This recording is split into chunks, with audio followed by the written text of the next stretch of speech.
ইউরফা'আল ইলম ওয়া ইয়াকসুরাল জাহাল। মুহতারাম হাজিরিন, কান লাগিয়ে মনোযোগের সাথে কথাগুলি বোঝার চেষ্টা করবেন।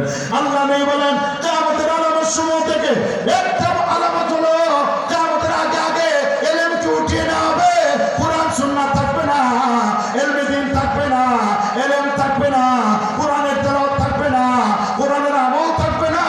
যখন কুরআন সুন্নাহ মানুষের মাঝে থাকবে না, নবীজি বলেন মূর্খতা ছেয়ে যাবে মানুষের মাঝে, জাহালত আর মূর্খতা অন্ধকার ছেয়ে যাবে।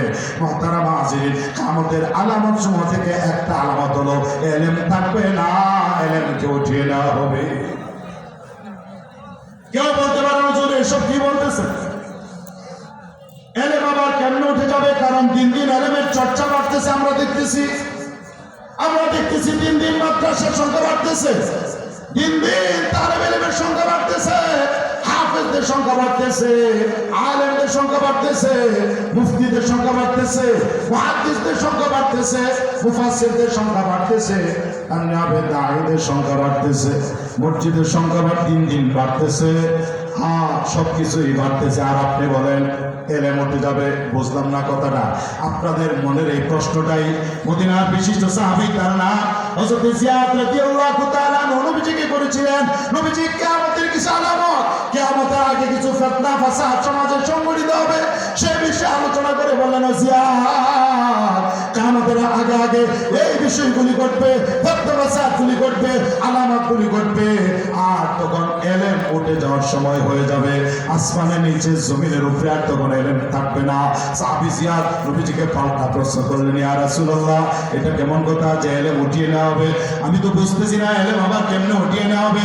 কারণ আমরা কোরআন হাদিসের ইলম শিক্ষা লাভ করেছি, আমরা আমাদের সন্তানদেরকে কোরআন হাদিস শিক্ষা দিয়েছি, তাদেরকে ইলম শিক্ষা দিয়েছি। ওরা ওদের সন্তানদেরকে শিক্ষা দিবে, ওরা ওদের সন্তানদেরকে শিক্ষা দিবে, ওরা ওদের সন্তানদেরকে শিক্ষা দিবে।